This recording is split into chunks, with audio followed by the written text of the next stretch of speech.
t'ai concocté une petite sélection des 5 meilleures séries lesbiennes sur Netflix, alors refile tes chaussons arc-en-ciel et c'est parti. Et on commence avec la série espagnole Les Filles du Rink, dans laquelle on suit une équipe féminine de hockey sur glace, et promis, c'est pas chiant, on a plusieurs personnages lesbiens comme Lorena, Flore ou encore Gina. Et le couple emblématique, c'est Lorena et Flore qui vont traverser de nombreuses épreuves. D'un côté, on a Flore qui arrive d'Argentine, laisse sa petite amie là-bas et peine à trouver sa place, et de l'autre, on a Lorena, impulsive, indomptable et en quête de reconnaissance. Au départ, leurs deux personnalités s'entrechoquent, mais peu à peu, une attirance se crée. Et ce qui est super avec cette série, c'est la fluidité avec laquelle leur relation se met en place, sans que ça soit un sujet ou un drame. Tout est ok, elles ressentent quelque chose l'une pour l'autre et l'expriment sans que des stéréotypes ou des clichés entrent en jeu. Donc franchement, je vous la conseille parce que en dehors du côté très queer et LGBT friendly de la série, les personnages sont hyper attachants et ça soulève des vraies thématiques. Ça parle notamment du sexisme, d'identité, d'amitié, d'émancipation ou encore d'immigration. Bref, foncez. Si vous êtes plus adepte de séries d'horreur, je vous conseille le super The Haunting of Bly Manor, dans lequel on a le couple lesbien le plus mignon de l'histoire du couple lesbien. Et on suit Dani, une institutrice engagée pour s'occuper de deux orphelins dans un manoir isolé. Le personnage de Dani est incroyablement touchant et en plus elle tombe peu à peu amoureuse de Jamie, la jardinière du manoir. Et sans mentir, ce couple est l'un des plus beaux que j'ai vu tant il est bienveillant. Dani vit littéralement un enfer, elle doit confronter sans cesse ses traumas passés et vivre avec, et Jamie la rassure en permanence en faisant passer sa santé mentale avant tout le reste. Il y a énormément de scènes entre elles et même si c'est pas l'intrigue principale, leur relation est un élément clé de la série. Dans les 2 derniers épisodes notamment, elle prend une ampleur encore plus importante et les deux actrices sont fascinantes de justesse. En dehors du couple lesbien, la série est vraiment très bonne, c'est parmi ce qui se fait de mieux sur Netflix en termes d'horreur. Et mon dernier mot concernant la série sera: c'est pas une histoire de fantôme, c'est une histoire d'amour. Pour rester dans le registre de l'horreur, je vous conseille la série First Kill, qui en vrai est pas si dingue, hein, elle est même objectivement vraiment nulle,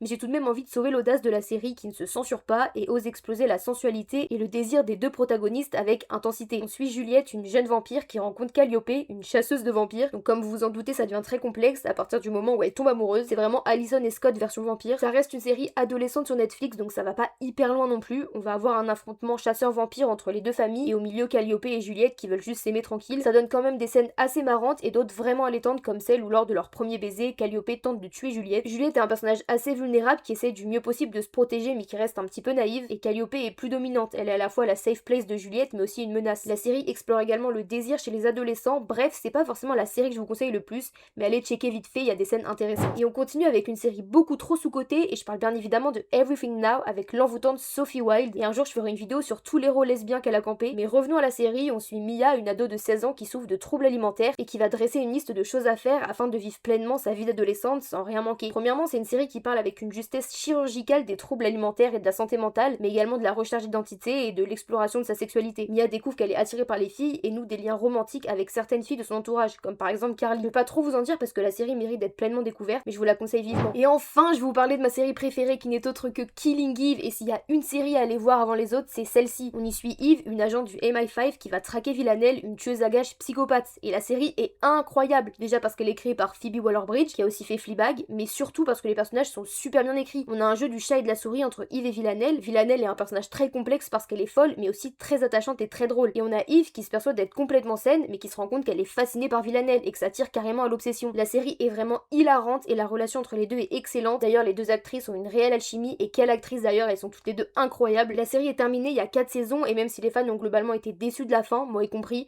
merci quand même pour les travaux parce que c'est presque un sans faute. Les autres personnages sont tout aussi loufoques et l'ambiance générale de la série est complètement singulière. J'ai jamais ressenti une telle émotion devant une autre série, et pour ce qui est de la relation lesbienne entre les deux protagonistes, elle est vraiment originale et entremêlée de fascination, d'admiration et de haine. Il y a de l'amour, des prises de tête, des baisers, des coups de couteau, bref, vraiment une histoire qui est pas des plus saines, mais bordel, c'est rafraîchissant et tellement bien exécuté. Surtout, allez regarder la série, vous serez pas déçus. Et évidemment, il y a sur Netflix mon autre série préférée, Arcane, mais j'imagine que le monde entier en a déjà entendu parler. Si c'est pas le cas, allez me voir ça tout de suite. Bon bah c'est tout pour cette vidéo, n'hésite pas à t'abonner et mettre un like si t'en veux plus. Salut!